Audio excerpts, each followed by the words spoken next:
다 같이 사도신경 하심으로 3월 10일 월요일 새벽 예배를 하나님께 올려드리겠습니다.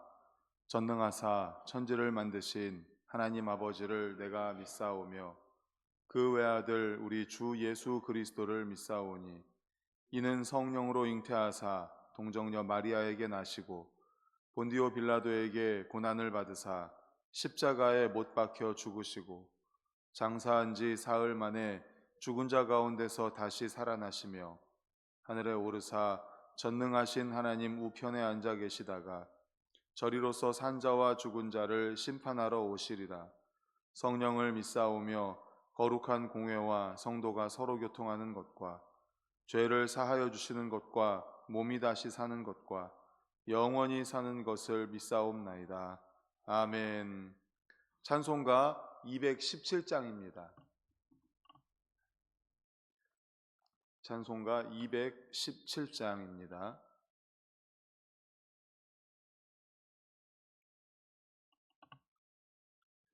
(217장) 함께 찬송하시겠습니다.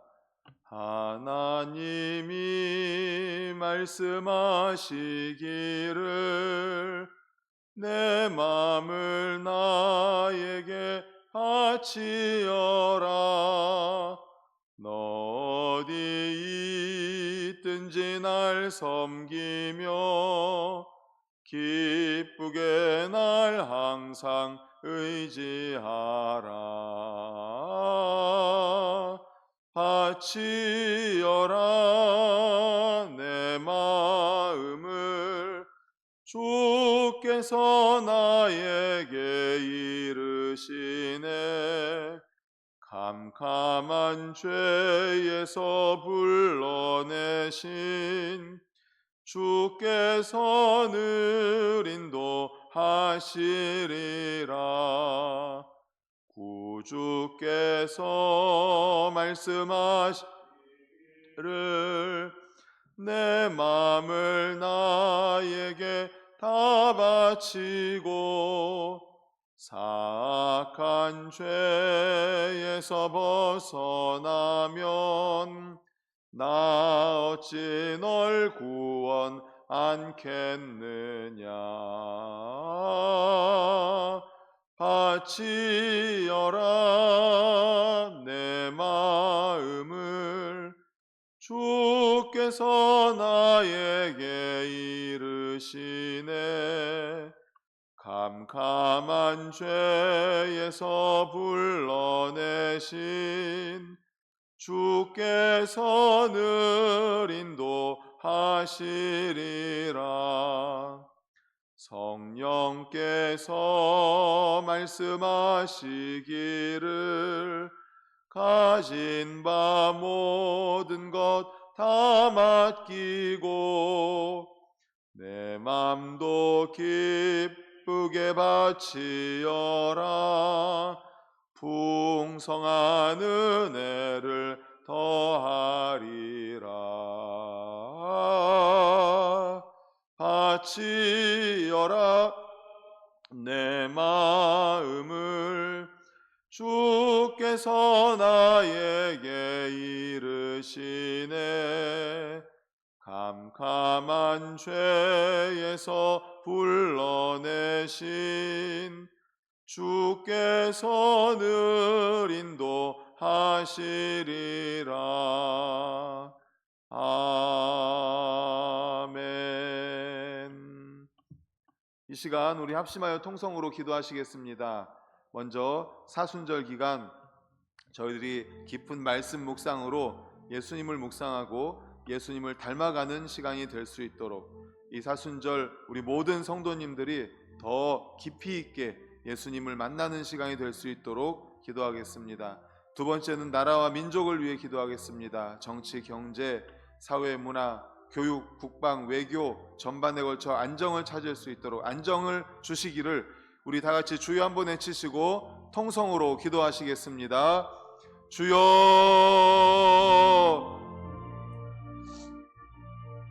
하나님 아버지 감사합니다.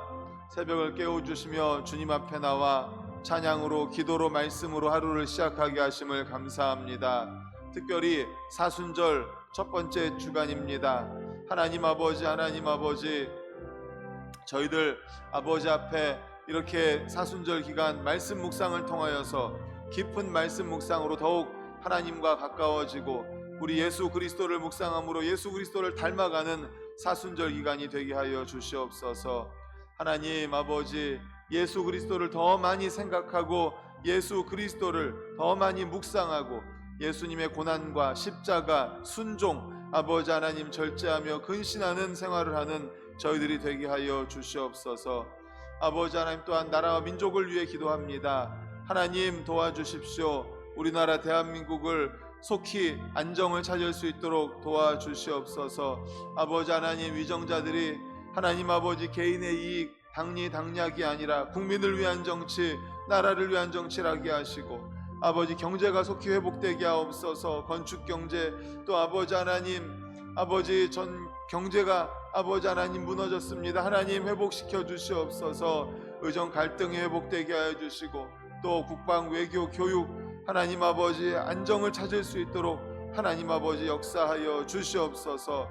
주님 도와주시옵소서. 이 나라 민족을 하나님 아버지 불쌍히 여겨 주시옵소서. 불쌍히 여겨 주시옵소서. 하나님 회복시켜 주시옵소서. 아버지 도와주시옵소서. 사랑하는 하나님 아버지, 감사합니다. 월요일 새벽 주님 앞에 나오면서 이렇게 귀한 예물을 올려드립니다. 하나님, 예물 기뻐 받으시고 마음에 중심 받으시고 가장 좋은 것으로 응답하여 주시옵소서. 저희들이 아버지께 부르짖어 기도하였습니다. 하나님, 항상 주님께 기도하는 모든 제목들 아버지 하나님 응답하시되 가장 좋은 것으로 응답하여 주시옵시며 오늘 하루도 아버지 하나님 주님과 동행하며 임마누엘로 승리하는 하루가 되게 하여 주시옵소서. 예수 그리스도의 이름으로 기도드리옵나이다. 아멘. 하나님 말씀은 사무엘상 15장 17절에서 30절입니다. 구약성경 432페이지입니다. 제가 가진 구약성경은 432페이지 사무엘상 15장 17절에서 30절까지입니다. 우리 같이 읽겠습니다. 15장 17절에서 30절 시작. 사무엘이 이르되 왕이 스스로 작게 여길 그때에 이스라엘 지파의 머리가 되지 아니하셨나이까. 여호와께서 왕에게 기름을 부어 이스라엘 왕을 삼으시고 또 여호와께서 왕을 길로 보내시며 이르시기를 가서 죄인 아말렉 사람을 진멸하되 다 없어지기까지 치라 하셨거늘 어찌하여 왕이 여호와의 목소리를 청종하지 아니하고 탈취하기에만 급하여 여호와께 악하게 여기시는 일을 행하였나이까. 사울이 사무엘에게 이르되 나는 실로 여호와의 목소리를 청종하여 여호와께서 보내신 길로 가서 아말렉 왕 아각을 끌어왔고 아말렉 사람들을 진멸하였으나 다만 백성이 그 마땅히 멸할 것 중에서 가장 좋은 것으로 길갈에서 당신의 하나님 여호와께 제사하려고 양과 소를 끌어왔나이다 하는지라. 사무엘이 이르되 여호와께서 번제와 다른 제사를 그의 목소리를 청종하는 것을 좋아하심같이 좋아하시겠나이까. 순종이 제사보다 낫고 듣는 것이 순양의 기름보다 나으니 이는 거역하는 것은 점치는 죄와 같고 완고한 것은 사신 우상에게 절하는 죄와 같음이라. 왕이 여호와의 말씀을 버렸으므로 여호와께서도 왕을 버려 왕이 되지 못하게 하셨나이다 하니 사울이 사무엘에게 이르되 내가 범죄하였나이다. 내가 여호와의 명령과 당신의 말씀을 어긴 것은 내가 백성을 두려워하여 그들의 말을 청종하였음이니이다.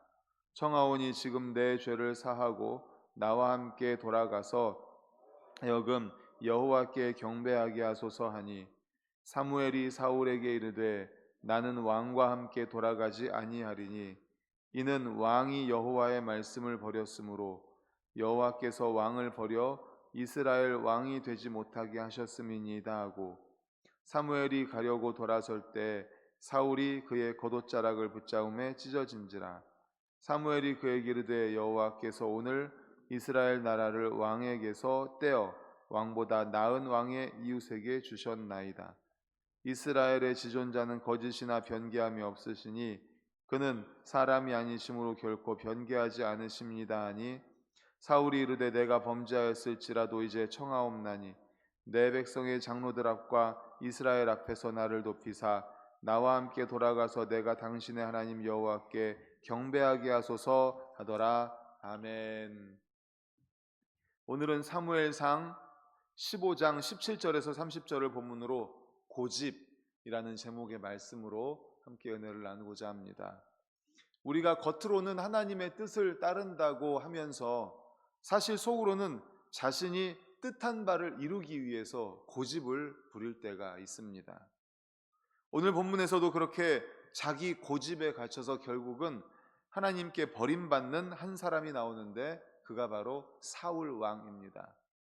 사울은 하나님께서 아말렉을 진멸하라고 하신 그 명령을 그대로 순종하지 않고 자기 고집을 부리죠. 그래서 아각 왕과 양과 소를 끌고 와서는 여호와께 제사하려고 했다 이렇게 말을 합니다. 그때 사무엘이 뭐라고 말합니까? 우리가 잘 아는 말씀 22절, 우리 22절을 다 같이 읽겠습니다. 시작.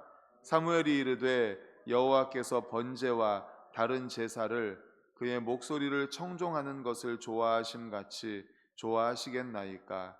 순종이 제사보다 낫고 듣는 것이 순양의 기름보다 나으니. 아멘. 사무엘은 대단히 중요한 사실을 말하고 있습니다. 말씀 순종과 제사와의 관계에서 무엇을 더 우선시하고 있습니까? 말씀 순종이죠. 순종이 제사보다 낫다. 두 가지를 비교했을 때 제사보다 순종이 더 우위에 있다고 말하고 있습니다. 사무엘이 이와 같은 말을 하게 된 것은 사울이 20절에서 짐승을 살려둔 것은 하나님께 제사를 드리기 위한 것이기에 비록 짐승을 다 죽이라고 하는 명령을 위반했지만 실상은 위반한 것이 아니라는 그러한 논조로 말하기 때문입니다. 이런 사울의 말조차 실상은 거짓이겠지만 사울은 100번 양보해서 그것을 인정한다 하더라도 제사를 드리기 위해 하나님의 명령을 어기는 것은, 제사를 드리기 위해 하나님의 명령을 어기는 것은 결코 옳지 않다는 것입니다. 그것을 말하는 것이죠. 정당화될 수 없다라는 것입니다. 극단적으로 말해서 제사를 드리지 못하는 한이 있더라도 하나님 말씀에 순종해야 한다는 것입니다. 제사를 드리지 못하는 한이 있더라도 순종해야 된다. 순종이 제사보다 더 우위에 있다라는 것이죠. 사실 하나님의 백성이 제사를 드리는 데는 크게 두 가지 이유가 있습니다. 하나는 하나님께 영광을 돌리기 위한 것이고 또 하나는 하나님과의 관계 회복을 위해서, 이렇게 두 가지의 목적을 위해서 제사를 드립니다. 그러므로 이러한 두 가지 목적에 따라서 드리는 제사는 참회가 있고 회개죠. 감사가 있고 또 순종이 있어야 합니다. 그런데 인간은 어떻습니까? 이러한 제사를 오히려 하나님의 뜻을 어기는데, 그러니까 이런 제사를 하나님의 뜻을 어기면서 그에 대한 보상의 의미로 드리는 경우가 있다는 거죠. 무슨 말입니까? 그러니까 의도적으로 하나님 말씀을 어기고 하나님의 뜻을 어기면서 그 대신해서 제사를 드린다는 거예요. 하나님의 뜻을 순종을 해야 되는데 순종하지 않고 하나님의 뜻을 어기면서 그 대신에 제사를 드린다는 겁니다. 그러한 제사일수록 더 화려하죠. 기름지고 좋은 것을 드립니다. 말하자면 이렇게 좋은 거 드리니까, 이렇게 기름진 것 드리니까, 그러니까 하나님 눈 감아 주세요, 묵인해 주세요, 이거죠. 그런데 하나님은 그게 아니라는 겁니다. 제사 안 드려도 되니까 내 말에 따라라라는 거예요. 제사를 못 드리는 한이 있더라도 내 말에 순종하라. 순종이 더 중요하다는 겁니다. 그런데 인간은 어때요? 좋은 거 드리면서, 하나님께 더 화려한 거 드리면서 하나님 말씀 안 듣는 거, 순종하지 않는 거를 좀 묵인해 달라는 겁니다. 이게 인간이에요. 사무엘은 본문에서 말하는 것은 사실상 이러한 인간의 마음과 깊이 관련이 되어 있습니다. 다시 말해서 모든 인간들이 가지고 있는 마음, 쉽게 유혹받기 쉬운 논리에 쐐기를 박는 것입니다. 즉 말씀에 대한 순종이 절대 우위에 있는 것이지 제사가 말씀 순종의 의미보다 우위에 있는 것이 아니라는 것입니다. 제가 여러 번 말씀드렸던 것 같습니다. 하나님이 가장 기뻐하시는 게 뭐라고요? 순종입니다. 순종. 예. 오늘 말씀 아무리 제사를 못 드린다 하더라도 순종이 가장 중요하다는 것입니다. 실제로 보십시오. 애굽에서 나온 이스라엘 자손들이 광야 생활을 했습니다. 광야에서 제사를 드렸습니까? 못 드렸습니다. 제사 못 드렸어요. 그런데 하나님께서 그들을 얼마나 사랑해 주시고 얼마나 그들을 보살펴 주셨습니다. 보살펴 주셨습니까? 왜 그렇습니까? 그들은 광야 40년 동안 하나님의 말씀에 순종하는 법을 배웠기 때문이에요. 하나님의 말씀대로 사는 법을 배웠기 때문입니다. 이들만이 아닙니다. 바벨론의 포로로 끌려간 하나님의 백성들은 어떠했습니까? 역시 제사를 드릴 수 없었지만 그곳에서 하나님의 말씀대로 사는 법을 배웠고 또 그렇게 했기 때문에 하나님이 그들을 70년 만에 회복시켜 주신 줄로 믿습니다. 아멘. 그렇습니다. 하나님의 말씀대로 사는 법을 배웠기 때문에 하나님이 보호해 주시고 세밀하게 역사해 주셨던 겁니다. 그러므로 이러한 사실을 통해서 말씀대로 사는 것, 하나님의 말씀에 순종하는 것이 얼마나 중요한가 하는 것을 배울 수 있는 우리 모두가 되시기를 간절히 소망합니다. 아멘. 우리가 예배 드리는 거 굉장히 중요합니다. 두세 사람이 내 이름으로 모인 곳에 나도 그들과 함께 있겠다. 그러면서 우리가 모여서 해야 되는 것이 예배라는 것을 우리가 잘 알죠. 거룩합니다. 예배는 소중합니다. 하나님께서 기뻐 받으시는 예배, 최고의 예배, 최선의 예배를 드려야 됩니다. 하지만 우리가 하나님의 뜻대로 살지 못하는 것을 대체하려고, 보상하려고 하는 의미에서 예배를 드려서는 절대로 안 됩니다.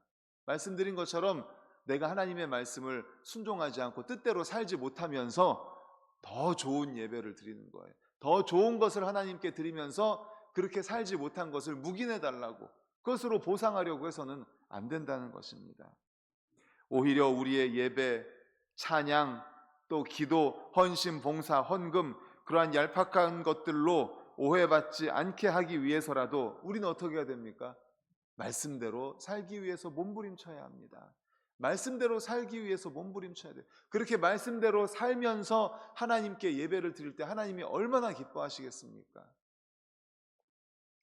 이 점을 깊이 생각하시면서 생활 속에서 정말 몸부림치는 겁니다. 말씀대로 순종하기 위해서 그렇게 몸부림치는, 최선을 다하는 우리 모든 성도님들 되시기를 간절히 축원합니다. 아멘. 말씀을 정리합니다. 오늘 말씀을 통해서 순종, 하나님의 말씀대로 사는 것이 얼마나 귀한 것인지, 얼마나 소중한 것인지를 깨닫습니다. 그런데 어떤 사람이 순종하지 못할까요? 오늘의 말씀의 제목처럼 고집스러운 사람이 순종하지 않습니다. 자기 고집이 강한 사람이 순종하지 않습니다. 순종을 하더라도 자기 생각이 들어가서 자기가 순종하고 싶은 거는 순종하고 순종하기 싫은 건 순종하지 않습니다. 고집이죠. 그래서 오늘 말씀이 바로 제목은 고집인데 순종에 대한 이야기가 함께 이어져 있는 것입니다. 하나님께서는 말씀하십니다. 우리에게 나의 고집을 내려놓아라.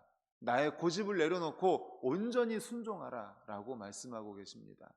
그러므로 사랑하는 우리 모든 성도님들, 오늘 말씀을 통해서 사울 고집을 부렸잖아요. 결국 고집을 부려서 하나님께 버림받지 않습니까? 우리 성도님들은 고집 부리지 않고 온전한 순종, 하나님의 말씀대로 온전한 순종을 함으로 말미암아 하나님이 기뻐하시는 우리 모든 성도님들 되시기를 간절히 축원합니다. 아멘. 기도하시겠습니다. 하나님 아버지 감사합니다. 말씀 주시니 감사합니다. 오늘 말씀을 통해서 사울 왕을 통해서 반면 교사 삼아서 하나님 아버지 정말 순종하는 것, 말씀대로 사는 것이 얼마나 귀중한 것인 것을 깨닫습니다. 하나님, 우리 모든 성도님들 사울처럼 고집 부리지 않게 하여 주시옵소서. 자기 생각대로, 자기 고집대로 순종하고 싶은 것은 순종하고 하기 싫은 것은 순종하지 않는 그러한 고집을 부리는 사울과 같은 사람이 되지 않도록 저희들을 도와주시옵소서. 예수 그리스도의 이름으로 기도드리옵나이다. 아멘.